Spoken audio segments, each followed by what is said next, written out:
O áudio desse livro está sendo gravado por Leda Ludwig. O Grande Conflito. Uma saga milenar e seu final surpreendente. Livro escrito por Ellen G. White.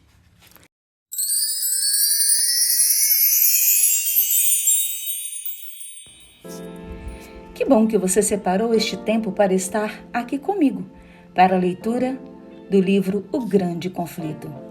Mas, antes de iniciar a gravação deste capítulo, eu peço que você, novamente, participe comigo deste trabalho, deixando o seu joinha e se inscrevendo neste canal, para que o YouTube entenda realmente que esta mensagem é muito importante. E assim você estará me ajudando a levar esta mensagem, a pregar o Evangelho àqueles que ainda não conhecem a Cristo. Vamos ler juntos mais um capítulo do nosso livro, O Grande Conflito? Vai lá, pega o seu livro e abra comigo no capítulo 14. No capítulo 14, vamos falar sobre Grã-Bretanha. Agora a verdade vai se expandir pela Grã-Bretanha. Enquanto Lutero abria a Bíblia até então fechada ao povo da Alemanha, o Espírito de Deus movia Tyndale a fazer o mesmo na Inglaterra.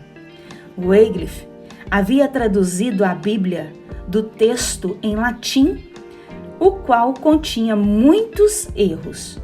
O preço dos manuscritos era tão alto que foram produzidos poucos. Em 1516, o Novo Testamento foi publicado pela primeira vez em seu idioma original, o grego. Essa impressão corrigiu muitos erros das versões antigas e transmitia o significado com maior clareza.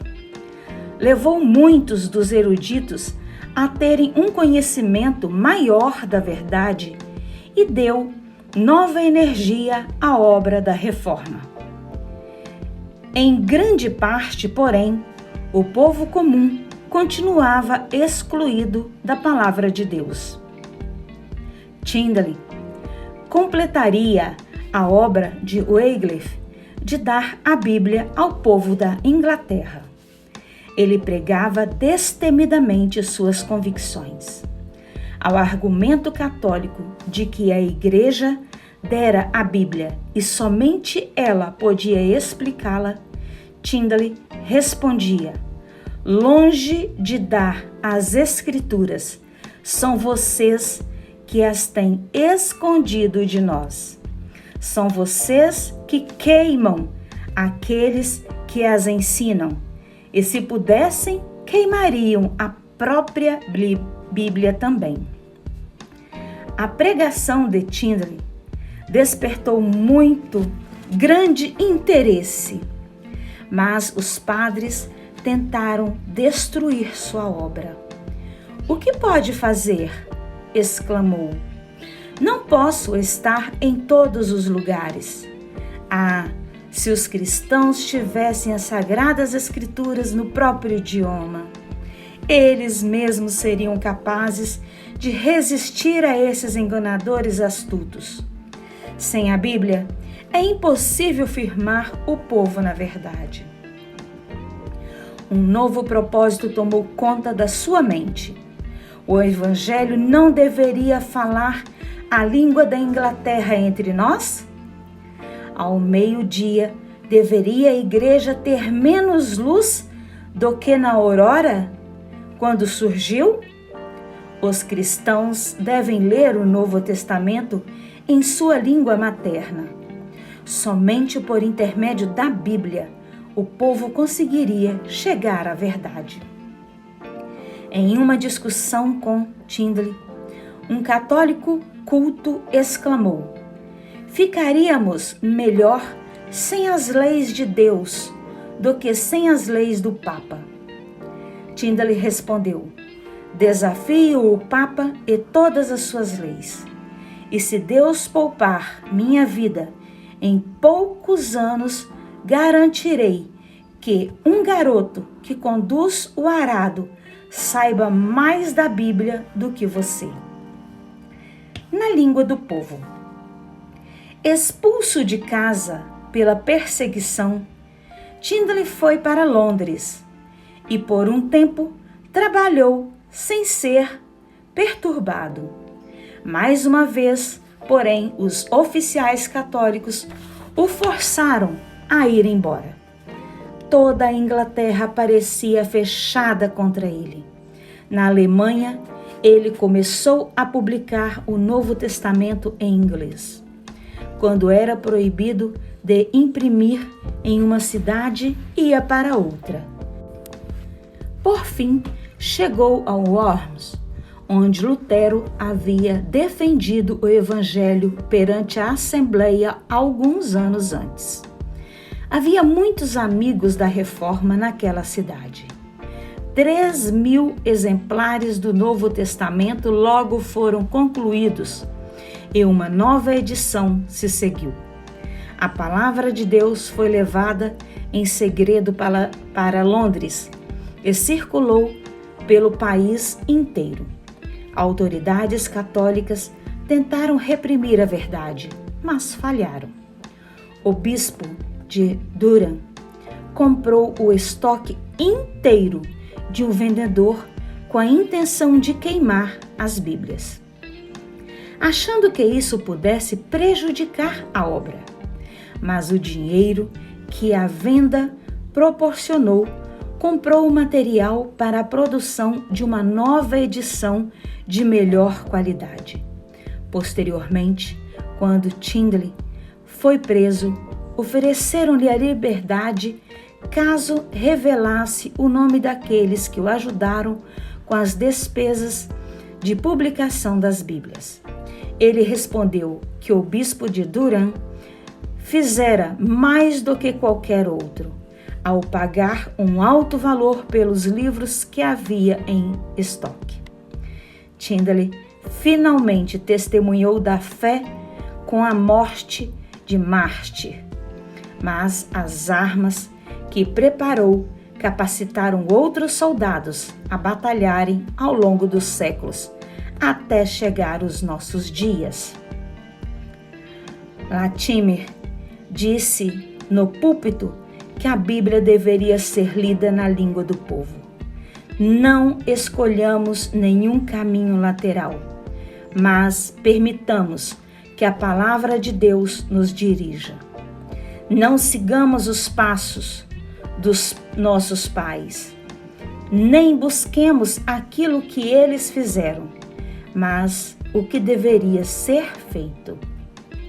Barnes e Fritz, Heidler, Cranmer, líderes da Reforma Inglesa, eram homens cultos, de reputação impecável por seu zelo e sua piedade dentro da religião católica. Eles se opuseram ao papado porque conheciam os erros da Santa Sé. Autoridade infalível.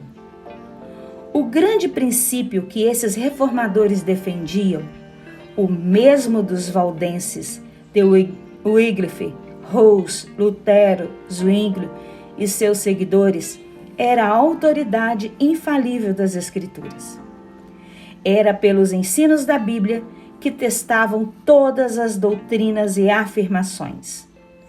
A fé na palavra de Deus sustentava esses santos homens ao abrirem mão da própria vida na fogueira. Animem-se, exclamou Latimer, para o mártir a seu lado, enquanto as chamas estavam prestes a silenciar a voz de ambos. Hoje, pela graça de Deus, acenderemos tamanha vela na Inglaterra que, creio eu, jamais se extinguirá. Por centenas de anos, após as igrejas da Inglaterra se sujeitarem a Roma, as igrejas escocesas mantiveram sua liberdade. No século XII, porém, o catolicismo se estabeleceu ali. Também, e em nenhum país as trevas foram mais densas. Mesmo assim, raios de luz chegaram para penetrar na escuridão. Os Lollardos vinham da Inglaterra com a Bíblia e os ensinos de Wycliffe, e muito conseguiram fazer para preservar o conhecimento do Evangelho. Com o início da Reforma, chegaram os escritos de Lutero e o Novo Testamento em inglês de Tyndale. Esses mensageiros percorriam em silêncio montanhas e vales, soprando nova vida à tocha da verdade que quase se apagara, desfazendo a obra de 4 séculos de opressão haviam consolidado. De repente, porém, ao se aperceber do perigo, os líderes católicos levaram para a estaca alguns dos mais nobres homens da Escócia. Enquanto morriam, essas testemunhas encheram o coração das pessoas de toda aquela terra com a determinação implacável de se livrar das cadeias de Roma. Surgindo das cinzas, Hamilton e o Ewart, com grande número de discípulos mais humildes, abriram mão da própria vida e foram martirizados na fogueira. Mas das cinzas de Ewart, outro homem se levantou, e a este as chamas não silenciaram. Sob a orientação divina, ele daria fim ao poder de Roma sobre a Escócia. John Knox se afastou das tradições da igreja para se alimentar das verdades da palavra de Deus.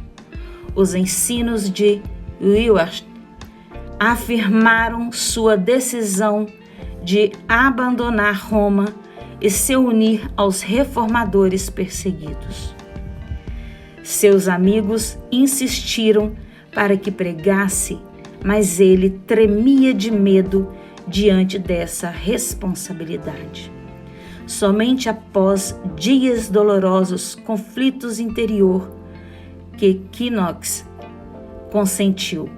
No entanto, depois de aceitar a posição, prosseguiu com coragem infalível. Esse reformador de coração sincero não temia ninguém. Quando foi colocado face a face com a rainha da Escócia, John Knox não se deixou conquistar por seus favores, nem perdeu a coragem diante das ameaças. A rainha disse que ele havia ensinado o povo a aceitar uma religião proibida pelo Estado, e assim havia transgredido o mandamento de Deus que ordenava aos súditos obediência aos governantes. Knox respondeu com firmeza: se todos os descendentes de Abraão tivessem seguido a religião de Faraó, de quem foram súditos por muitos anos, eu lhe pergunto, Senhora, que religião haveria no mundo? Ou, se todos, nos dias dos apóstolos, tivessem seguido a religião dos imperadores romanos, que religião haveria na face da terra? Maria disse: você interpreta as Escrituras de um jeito e eles, os católicos romanos, de outro. Em quem devo acreditar e quem será o juiz? Você deve acreditar em Deus, que fala com clareza em sua palavra, respondeu o reformador. A palavra de Deus é clara em si mesma. Se qualquer obscuridade aparecer em algum trecho, o Espírito Santo, que nunca se contradiz, vai explicá-la com mais nitidez em outras partes. Correndo risco de vida e com coragem inabalável, o destemido reformador prosseguiu em sua missão até a Escócia ficar livre do catolicismo. Na Inglaterra, a instituição do protestantismo como religião nacional reduziu a perseguição, mas não a deteve por completo. Muitas das práticas de Roma foram mantidas. Os protestantes rejeitaram a supremacia do Papa, porém, em seu lugar, entronizaram o rei como cabeça da igreja. A religião ainda se afastava muito da pureza do evangelho. Os protestantes ingleses ainda não compreendiam o conceito de liberdade religiosa. Embora as autoridades protestantes dificilmente recorressem às crueldades terríveis que Roma praticava, não reconheciam o direito de todos adorarem a Deus de acordo com a própria consciência. Os dissidentes sofreram perseguição por centenas de anos. Expulsão de milhares. No século XVII, milhares de pastores foram expulsos e as pessoas foram proibidas de participar de qualquer culto religioso que a igreja não aprovasse. Nas profundezas reclusas da floresta, os filhos perseguidos do Senhor se reuniam para derramar o coração em oração e louvor. Muitos sofreram pela fé. As cadeias estavam lotadas e famílias eram separadas. Mesmo assim, a perseguição não foi capaz de silenciar seu testemunho. Muitos foram lá levados a atravessar o oceano até os Estados Unidos, onde estabeleceram os fundamentos da liberdade civil e religiosa. Em uma masmorra lotada de criminosos, John Bunyan respirava a atmosfera celestial. Lá ele escreveu sua excelente alegoria da jornada do peregrino da terra, da destruição até a cidade celestial. O livro O Peregrino e a Graça Abundante ao Principal dos Pecadores já guiaram muitos pés ao caminho da vida. Em uma época de trevas espirituais, Whitefield e os irmãos Wesley surgiram como portadores da luz de Deus. Sob o regime da Igreja Estatal, o povo havia caído em uma condição que pouco diferia do paganismo. As classes mais altas zombavam da vida piedosa. As classes mais baixas se refestelavam dos vícios. A igreja não tinha coragem nem fé para apoiar a causa da verdade que sofria dificuldades. Convicção inabalável.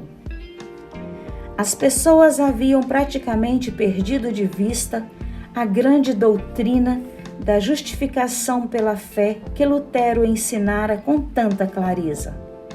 O princípio católico da confiança nas boas obras para a salvação havia assumido seu lugar. Whitefield e os irmãos Wesley buscavam com sinceridade o favor de Deus. Eles haviam aprendido que podiam conquistá-lo por meio de uma vida de retidão e pela obediência às regras da igreja.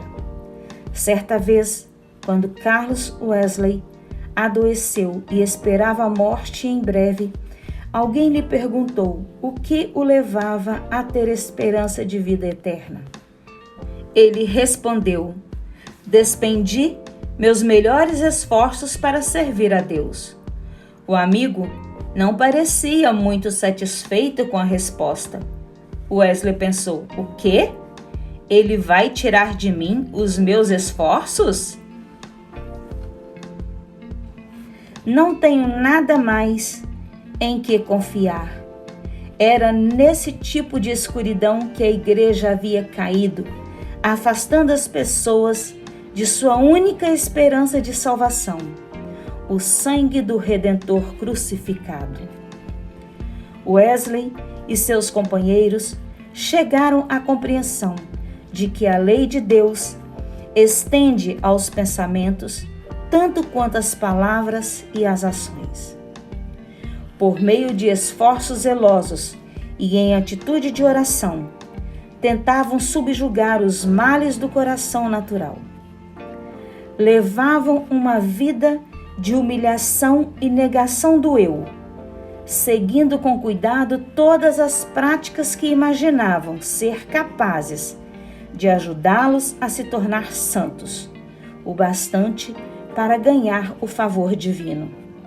Mas seus esforços falharam em libertá-los da condenação do pecado ou de quebrar seu poder. O fogo da verdade divina já havia praticamente se extinguido nos altares do protestantismo, mas estava prestes a ser aceso novamente pela antiga tocha entregue pelos cristãos da Boêmia. Alguns deles que haviam encontrado segurança na Saxônia mantiveram viva a fé. Por meio desses cristãos, a luz chegou a Wesley. João e Carlos Wesley foram enviados a uma missão nos Estados Unidos. Um grupo de morávios também estava a bordo do navio. Na jornada, enfrentaram tempestades violentas. João, face a face com a morte, percebeu que não havia encontrado a certeza de paz com Deus. Os alemães demonstraram calma e confiança, que ele não conhecia. Bem antes disso, contou João Wesley: eu havia observado a grande serenidade da sua conduta. Agora havia a oportunidade de ver se eles seriam livrados do espírito de temor, bem como do de orgulho, raiva e vingança. No meio do salmo com o qual haviam começado seu culto, o mar invadiu o navio, quebrou em pedaços a vela principal e invadiu o convés, como se o grande abismo houvesse nos tragado. Gritos terríveis começaram entre os ingleses. Os alemães continuaram a cantar com toda a calma. Perguntei a um deles depois: vocês não ficaram com medo? Eles responderam: graças a Deus, não. Então indaguei: mas suas mulheres e crianças não ficaram com medo? Ele respondeu, cheio de tranquilidade: não. Nossas mulheres e crianças não têm medo da morte. Coração estranhamente aquecido. Quando voltou para a Inglaterra, Wesley obteve uma compreensão mais clara da fé bíblica por meio da instrução de um morávio. Na reunião da Sociedade Morávia, em Londres, alguém leu para ele uma declaração de Lutero. Enquanto Wesley ouvia, a fé ganhou vida dentro dele. Senti meu coração estranhamente aquecido, contou. Senti que confiava em Cristo e somente nele para a salvação. Deus me deu então a certeza de que havia limpado os meus pecados, até mesmo os meus, e me salvando da lei, do pecado e da morte. Assim, ele descobriu que a graça que ele tanto havia se esforçado para conquistar por meio de oração, jejum e negação de si mesmo, era um presente, sem dinheiro e sem preço. Seu coração inteiro se encheu com o desejo de espalhar por toda parte o glorioso evangelho da livre graça de Deus. Verei o mundo inteiro como meu rebanho, disse. Em qualquer parte do planeta onde eu estiver, considerarei meu solene, correto e apropriado dever declarar as boas novas da salvação a todos aqueles que estiverem dispostos a ouvir. Ele continuou com o estilo de vida rigoroso, negando o eu. Entretanto, isso não era mais a base de sua fé, mas seus resultados. Não a raiz, mas o fruto da santidade. A graça de Deus em Cristo se revela por meio da obediência. Wesley dedicou a vida a pregar as grandes verdades que recebeu. A justiça por meio da fé no sangue expiatório de Cristo e o poder renovador do Espírito Santo no coração, que produz fruto em uma vida que segue o exemplo de Cristo. Na época da universidade, George Whitefield e os irmãos Wesley eram chamados desdenhosamente de metodistas pelos colegas de estudos mundanos. Um nome considerável digno de honra hoje. O Espírito Santo os instigou a pregar sobre o Cristo crucificado e milhares experimentaram a conversão genuína. Era necessário proteger essas ovelhas dos lobos vorazes. John Wesley não tinha a menor intenção de criar mais uma denominação, mas organizou os conversos por meio daquilo que foi chamado de Conexão Metodista. A oposição que esses pregadores enfrentaram por parte da igreja instituída era misteriosa e cheia de provas, mas a verdade encontrava entrada onde as portas até então haviam permanecido fechadas. Alguns pastores despertaram de seu estupor moral e se tornaram pregadores zelosos em seus distritos. Na época de Wesley, pessoas de diferentes dons não concordavam em todos os pontos doutrinários. Em certa ocasião, as diferenças entre Whitefield e os irmãos Wesley ameaçaram causar divisão entre eles. Porém, como haviam aprendido a mansidão na escola de Cristo, o autocontrole e a boa vontade das duas partes os uniram novamente. Não tinha tempo de discutir, enquanto erros e pecados os cercavam por todos os lados. Salvo da morte. Pessoas influentes tentaram detê-los. Muitos pastores eram hostis e fecharam as portas de suas igrejas à fé pura. Os pastores que denunciavam os reformadores no púlpito incitaram elementos das trevas e do mal.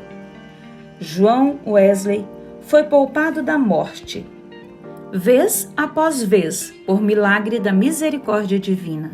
Quando parecia não haver escapatória, um anjo em forma humana aparecia ao seu lado. A multidão recuava e o servo de Cristo saía em segurança para longe do perigo. Ao falar sobre um desses livramentos, Wesley afirmou: embora muitos tenham tentado me pegar pelo colarinho ou por minhas roupas para me derrubar, não conseguiram colocar as mãos em mim. Somente um conseguiu agarrar um bolso do meu colete com firmeza, e logo este acabou em suas mãos. O outro bolso, dentro do qual havia uma nota de dinheiro, só ficou parcialmente rasgado. Um homem forte atrás de mim me golpeou diversas vezes com um grande galho de carvalho. Se tivesse me acertado somente uma vez na parte de trás da cabeça, não precisaria fazer mais nenhum esforço. Todas as vezes, porém, o golpe foi desviado. Não sei como, pois eu não conseguia me mexer, nem para a esquerda e nem para a direita. Os metodistas daquela época suportavam zombaria, perseguição e, por vezes, violência. Em alguns casos, as pessoas afixavam cartazes convidando aqueles que queriam quebrar as janelas e roubar as casas dos metodistas para se reunirem em determinados horários e local. Descrentes desenvolveram uma perseguição sistemática contra um grupo de pessoas cujo único defeito era tentar conduzir os pecadores para o caminho da santidade. Até certo ponto, o declínio espiritual na Inglaterra, até a época de Wesley, era consequência do ensino de que Cristo havia acabado com a lei moral e que os cristãos não tinham obrigação de guardá-la. Outros alegavam que era desnecessário os ministros insistirem para que o povo obedecesse a seus ensinos, uma vez que aqueles a quem Deus havia escolhido para a salvação seriam levados a uma vida de piedade e virtude, ao passo que os destinados à condenação eterna não teriam poder para obedecer à lei divina. Outros acreditavam que aqueles que o Senhor escolheu para salvar não podem cair em desgraça, nem perder o favor divino. Isso os levava à terrível conclusão que as ações ímpias que cometem não são verdadeiramente pecaminosas e, em consequência, não têm motivos nem para confessar os pecados, nem para se afastar deles, por meio do arrependimento. Assim concluíam que até mesmo um dos piores pecados que todos consideravam uma enorme transgressão da lei divina não é pecado aos olhos de Deus, se cometido por um dos escolhidos do Senhor. Eles não podem fazer nada que desagrada a Deus ou que seja proibido por lei. Essas doutrinas chocantes são sem essência, as mesmas que o ensino posterior de que não existe lei divina imutável como padrão do que é correto, mas que a moralidade seria algo que a própria sociedade decide, estando, portanto, constantemente sujeita a mudanças. Todas essas ideias foram inspiradas por Satanás, que, entre os habitantes sem pecado do céu, começou a obra de minar as justas restrições da lei de Deus. A doutrina de que os decretos divinos tornam imutáveis o caráter das pessoas já levou muitos a rejeitarem a lei de Deus. Wesley rejeitava com firmeza essa doutrina, que conduzia a uma vida desregrada. A graça de Deus se manifestou salvadora a todos os homens. Deus, nosso Salvador, deseja que todos os homens sejam salvos e cheguem ao conhecimento da verdade, pois há um só Deus e um só mediador entre Deus e os homens, o homem Jesus Cristo, o qual se entregou a si mesmo como resgate por todos. 1 Timóteo 2, versos 3 a 6. Cristo é a verdadeira luz que ilumina todos os homens. João 1, verso 9. As pessoas perdem a salvação pela própria recusa voluntária em aceitar o dom da vida. A defesa. Em resposta à alegação de que a morte de Cristo havia abolido os 10 mandamentos com a lei cerimonial, Wesley declarou: a lei moral contida nos 10 mandamentos e reforçada pelos profetas não foi anulada. Existe uma lei que nunca pode ser quebrada, pois permanece tão firme como as testemunhas fiéis no céu. Wesley declarou que a lei e o evangelho estavam em perfeita harmonia. De um lado, a lei abre caminho continuamente para o evangelho e nos aponta para ele. Em contrapartida, o evangelho nos leva continuamente a cumprir a lei com maior exatidão. Por exemplo, a lei requer que amemos a Deus e ao próximo, que sejamos mansos, humildes e santos. Sentimos que não somos capazes de fazer essas coisas, mas temos a promessa divina de nos dar esse amor e nos fazer andar em humildade, mansidão e santidade. Nós nos apropriamos desse evangelho, dessas boas novas. A justiça da lei se cumpre em nós por meio da fé em Cristo Jesus. Entre os piores inimigos do evangelho de Cristo, disse Wesley, estão aqueles que ensinam os outros a transgredirem não só um mandamento, sem se importar se é o menor ou o maior, mas todos os mandamentos de uma vez. Honraram a Jesus, assim como Judas, ao dizer: saudações, Rabi, e então beijá-lo.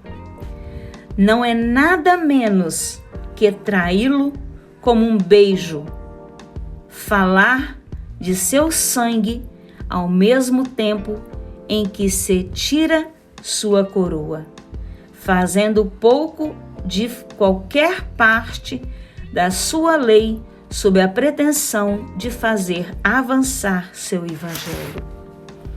O propósito.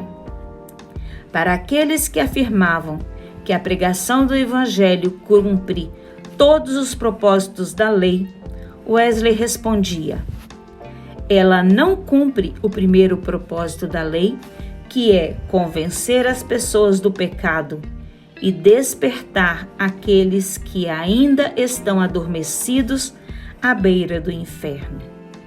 Logo, é absurdo oferecer médico para aqueles que estão bem, ou pelo menos imaginam estar bem. Primeiro é preciso convencê-lo de que estão doentes. Caso contrário, não apreciarão seus esforços. É igualmente absurdo oferecer Cristo para aqueles cujo coração está inteiro, sem nunca ter se quebrado.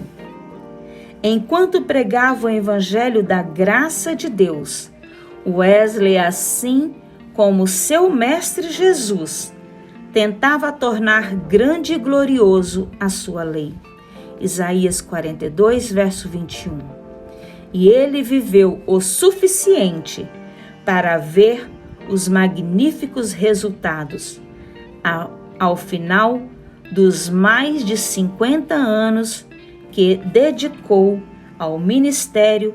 Seus seguidores chegaram a mais de 500 mil de pessoas. No entanto, só saberemos quantos foram libertados da degradação do pecado a uma vida mais elevada e pura, mediante seus esforços, quando toda a família de remidos se reunir no reino de Cristo. Sua vinda apresenta uma lição inestimável para todos os cristãos. Se simplesmente a fé, o zelo infatigável, o sacrifício pessoal e a dedicação desse servo de Cristo se refletisse nas igrejas da atualidade. Que no dia de hoje você possa dizer como Wesley, quando ouviu a palavra de Deus. Ele disse: senti meu coração estranhamente aquecido. Que você possa sentir o seu coração também aquecido pela verdade de Deus. E que sinta, como Wesley, a vontade de espalhar por toda parte o Evangelho da graça de Deus, compartilhando este conteúdo com seus amigos, deixando o seu like aqui nesse vídeo. Até o nosso próximo encontro.